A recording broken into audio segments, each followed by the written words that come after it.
Hi folks, Brent McMahon 3 here. Today we're going to talk about our fitness goals as you age, and obviously they change. So if you're 20, God bless you, you're going to have a different routine than you will when you get into your 40s and even 50s with regard to resistance training, cardio, etc. Your ligaments and your tendons just are not going to be able to take the same type of pounding as you age as they would when you were younger. So we're going to talk about a few different things. I think the first thing you got to do is set your goals, and they need to be realistic. If you haven't been training, then you're going to want to take things in steps that your body can handle and that are reasonable. Same thing with regard to setting nutritional goals. If you're not eating as well as you could, you're probably not going to want to go out and go cold turkey on day one, because that's just going to end up creating a scenario where you'll more than likely fail and then go backwards. So my recommendation is that you sit down, come up with some reasonable goals about what you want to achieve in terms of your weight loss, etc., and then apply what kind of a training regimen you're going to incorporate in order to accomplish these goals. Your ability to recover is going to change as you age, so you're going to want to have more recovery days in between these workouts. And my recommendation would be that you start off with resistance or weight resistance. So you're going to have one day where you're doing weights and then another day where you're doing cardio. And what I recommend, depending on, and again, if you're 20, you can go balls to the walls and hit it every day, and your body's going to be able to recover. If you get older, say you're over 40, you're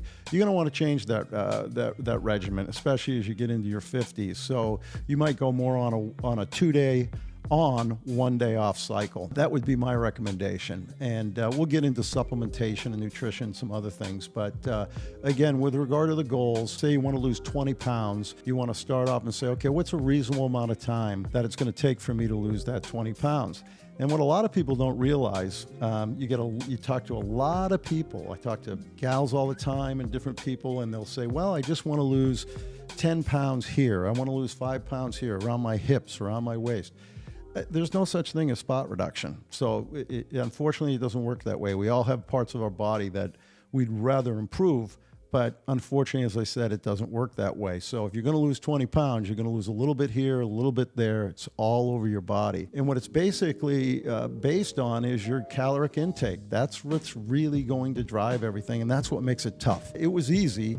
Everybody would look like $1 million, especially again, as you get older. It only gets more difficult because your metabolism slows down. So a lot of these people that are out there now that are getting in shape in their 20s and 30s, it's a great concept, because as you get older, again, it's just that much more difficult. At the end of the day, everybody's going to have a certain amount of calories that they need in order to maintain their weight. So if you weigh 150 pounds, you weigh 200 pounds, you're going to have a caloric demand that's tied to that weight. And it's very simple. Let's say that's 2,500 calories or 3,000 calories at the upper end if you're weighing closer to 200 pounds, and it may be as low as 1,500 if you're down at 150 pounds. If you go above that measure, so if you're at 150 pounds and your daily requirement is 1,500 calories, you go to 1,600, you're going to gain a fractional amount of weight.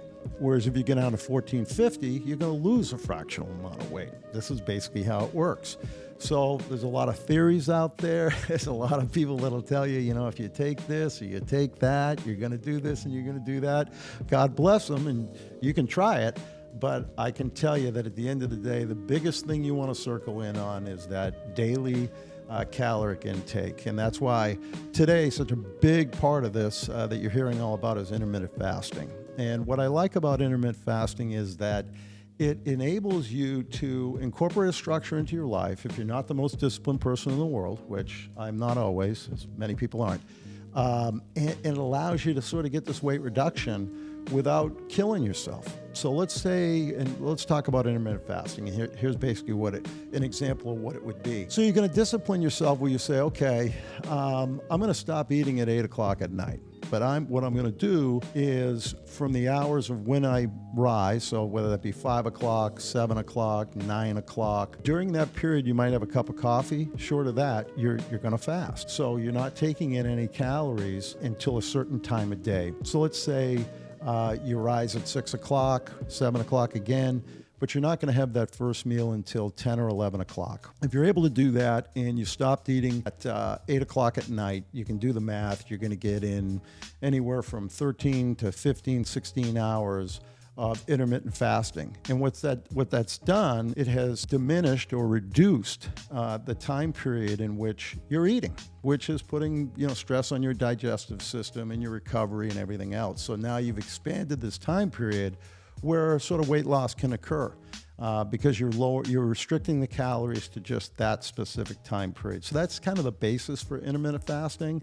Again, I think it's an easy thing that anybody can incorporate. It's not, I should rephrase that, not an easy thing, but certainly easier than saying, okay, I'm going to have chicken and rice all day, or I'm just going to eat fruit, or whatever the restrictive diet might be.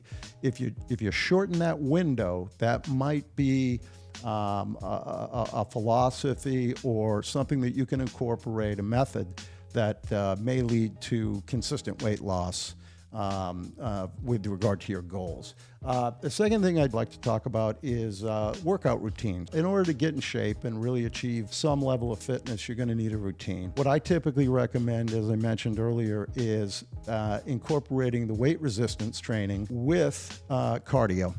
For me personally at this point, weights have always been there. I've changed some of the approaches in terms of the amount of weight I push and whether it's a higher set of sets and or repetitions. And on the cardio side, I tend to lean more towards a spin bike or an incumbent bike.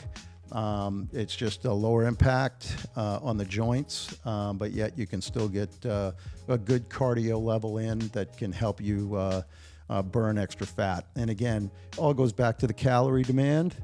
If that daily requirement is 1,700, 1,800 calories, another way that you're going to cut into it is through activity, right? So if you're at 17 or 18, you want to get yourself down to 15 and lose and get into that deficit, then the other way that you can do that is through burning the calories. So you get on that bike or you're on the treadmill, and you're going to see that little area where it's telling you how many calories per hour you're burning. You can then go ahead and measure that, deduct it from the amount of calories you took in that day, and again, another way to achieve the goals. So as far as routines go, I like to mix in the resistance training with the cardio and alternate those. And the biggest thing is about recovery. If you're, again, getting up there in terms of your age and you're going in there and trying to pound it every day, you're going to basically wear out. I've got 2 tears in my left shoulder, supraspinatus and infraspinatus, because I just kept going through and I've yet to have the surgery. I trained through them. I got other issues. But at the end of the day, I think you just have to prioritize. The other thing that I think is great about what's going on out there today is people are really focused on fitness at a younger age from my experience of when I was a kid. And, hey, everybody's got to go out this America, at least here. You've got to go out. You got to make money. You got to survive. It is what it is, the environment that we're in. It's not easy. But at the same token, if you don't prioritize your health and your fitness, then, sure that you hear about the marathoner who dropped dead at 22 miles and the guy had a 5% body fat, but I think that's the exception. That person may have had the same problem or worse had they not incorporated this. So I think as you age, you got to think about the quality of the life. It's great to meet all those financial goals, but at the same token, it's not going to do you any good if you're not here to enjoy them. So I think incorporating and really focusing in on how you can incorporate fitness into your life is a smart move. And these are the strategies that have worked for me as I age and have allowed me to stay in decent shape. The other thing we wanted to talk about was on the nutrition side. So how are you going to get there? And you hear a lot about protein, fats, carbohydrates, etc. I think at this point, everybody's pretty well educated that, if you sit back and you pound the carbohydrates every day and you eat a lot of fats, you're probably going to get fat. On the other side, you get the rave with the keto diet. You go to the keto side, you may not be getting all the nutrition that you need. So my recommendation is to, get a decent level of protein in, whether you're a vegan or what have you, and you're going to find these alternative sources through nuts and et cetera.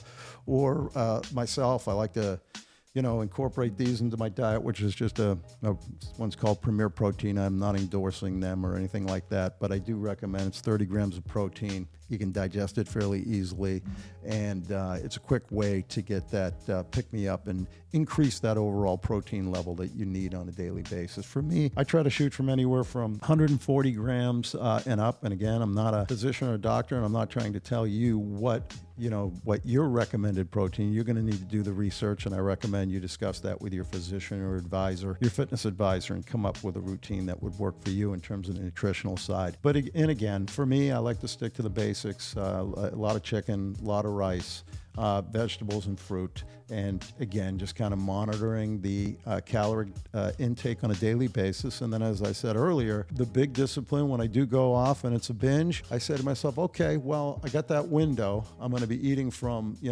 10, 11 o'clock. I've decided to have that first meal, and I know I'm going to discontinue at 8. Okay, well, what I'm going to try to do, if I want to get that fat meal in during the day or sugar binge or whatever it is, I'm going to go ahead and get that in during that time period. That way I know I can fall back on that fasting period, which is going to keep my overall caloric number down for that day. So I highly recommend that. As far as supplementation goes, I got to tell you, if I were to stack every nutritional supplement that I've used over the last 20 or 30 years, I think I could fill an entire building because I've tried them all. And, I guess they all have different approaches that work, et cetera. Right now, you're hearing all about NMN and a lot of other supplements that are out there that are encouraging people on the anti-aging side. I recommend you try them. They work for you, they work for you. I think the basic things like magnesium and zinc and vitamin C, they're all great. What I do recommend is that you have your blood work done, because you may find that some of those things are actually counterproductive to where you are in terms of blood work. So it's always a good idea to check with your doctor and get that input back. I found that from a sleeping side, I think that magnesium and zinc are very effective. I've found that's a great supplement choice. All the basics. If you can go to a good multivitamin, I think that'll help you as well. But again, just try to focus in on getting enough protein in each day for the muscle recovery. If you're going to be doing this kind of a workout where you're going in, you're breaking down the body parts, then you're going to need that protein to recover. Switching back real quick, talking about the routine. So we talked about the cardio. My recommendation was a bike, or again, if you're a runner and you prefer that way to go, then you can hit the treadmill for your cardio. I see a lot of people doing the stairs. That's another great way to go. As far as the weight resistance routine, what I've used for years and what I recommend is that you go to a basically splitting up your body parts. So a body split system where, for instance, for me, it's back and biceps, and then chest and triceps, and then I do legs and shoulders on my third day. And again, I try to hit those body parts maybe once a week at this point, because I don't want to overtrain. And when I have done that, I've ended up experiencing injuries. That's my recommendation on that side. So folks, if you could, go ahead and subscribe to our YouTube channel and hit the notification bell. We appreciate it. Until next time, Brent McMahon 3, over and out.